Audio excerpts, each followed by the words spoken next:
Notre corps nous dit ce qui se passe quand on ralentit, quand on fait quelque chose qui en fait est loin de notre mission de vie. Notre mission de vie passe par des chemins très très différents et il n'y a pas forcément que des voies directes qui s'expriment pour cela.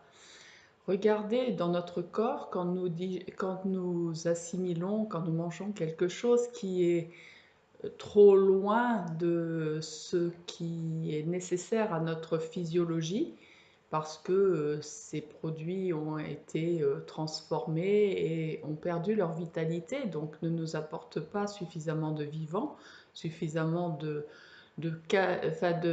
carburant, dans la mesure où nous ne pouvons pas les transformer par la digestion en carburant immédiat. Dans ce cas-là, ça va former des cristaux, ça va former des boues qui vont se stocker dans notre lymphe. Pour nos expériences, c'est la même chose. Quand une expérience nous paraît trop difficile à digérer et du coup on va la mettre de côté en quelque sorte, on va la stocker dans notre lymphe, on, on a l'impression d'être ralenti, de ne pas pouvoir faire ce qu'on veut, de ne pas pouvoir faire ses choix, d'avoir une vie difficile. Il nous appartient, en tant qu'être humain, d'assimiler tout ce qui s'est passé avant nous. C'est pour ça que, par exemple, dans la Bible, on dit la faute des parents retombe sur les fils et les filles. C'est pas une question de faute, c'est une question d'unité. Nous sommes là pour refaire l'unité.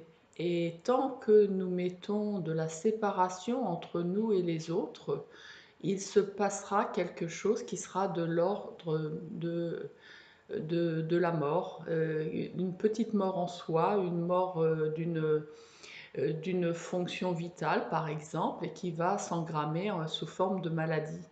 La maladie, c'est le mal à Dieu, c'est le corps qui nous parle et qui nous dit ce qui ne va pas.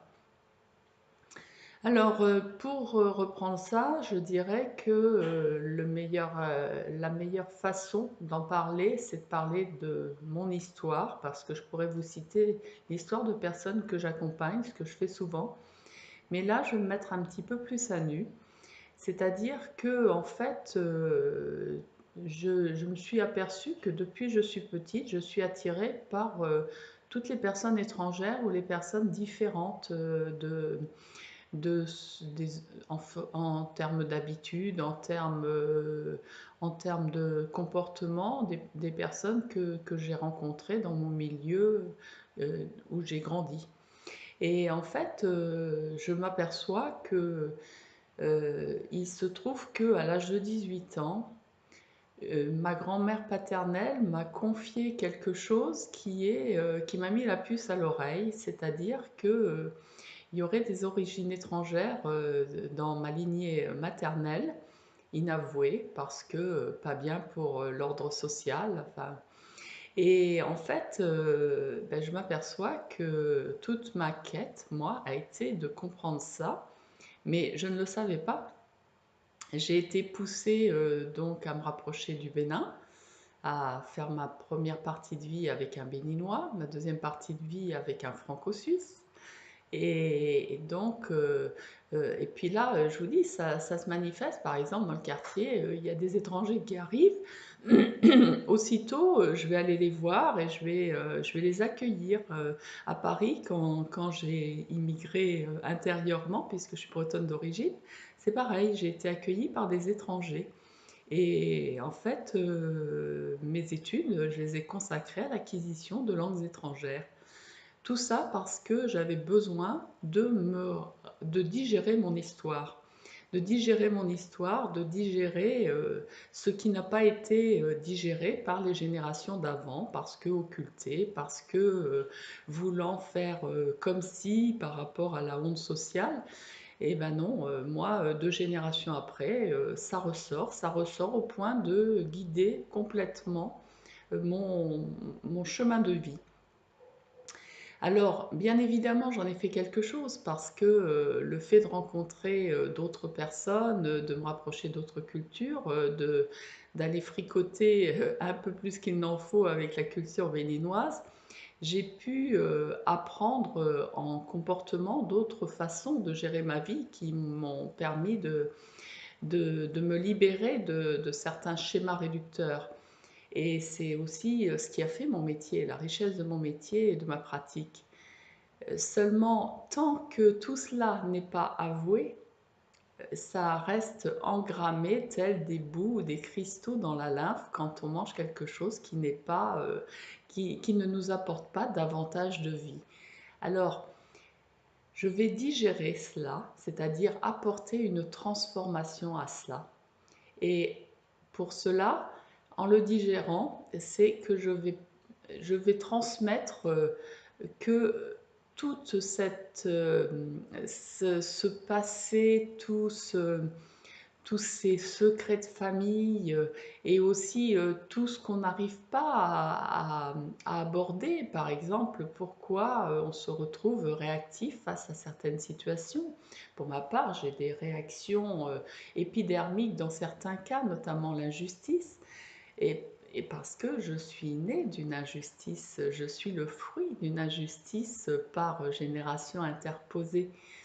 Et ce sentiment-là, c'est celui qui va me donner ma motivation à aller justement rétablir la justice en libérant les personnes du poids de leur passé, de façon à ce qu'elles puissent y remettre du mouvement. Le remettre du mouvement, par exemple, dans le corps, c'est pouvoir digérer des choses qu'on n'a pas digérées. Vous savez, il y a des moments où on a l'impression d'être libéré. Mais dans le corps, il peut se passer des choses de l'ordre de d'un seul coup, je vais évacuer certaines choses que je n'ai pas évacuées. Hein. On peut voir, on a des crises libératoires, hein, qui peuvent être des crises de fièvre, puis qui peuvent être des formes de gastro, enfin, toutes les formes sont possibles pour évacuer. Et bien, sur le plan psychologique, c'est la même chose. Quand nous évacuons quelque chose, au sens de je peux enfin le transformer, je peux avoir une action dessus, je peux l'intégrer au sens de le digérer, et bien je peux en faire quelque chose d'encore plus puissant. C'est-à-dire qu'au lieu d'être dans la survie, dans quelque chose qui est plus ou moins mortifère pour nous. Moi, c'est mortifère au point que vous l'entendez.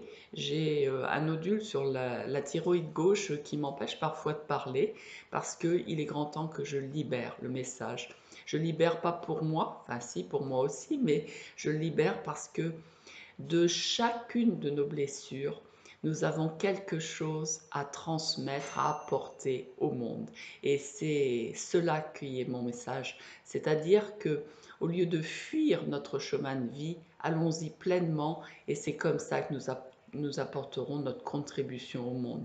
Parce que nous ne sommes qu'un, donc pas la peine de se séparer pour avoir l'air d'être mieux que les autres séparément, mais allons-y, ensemble nous pouvons tous nous réparer et vivre un paradis sur terre. C'est ce que je souhaite.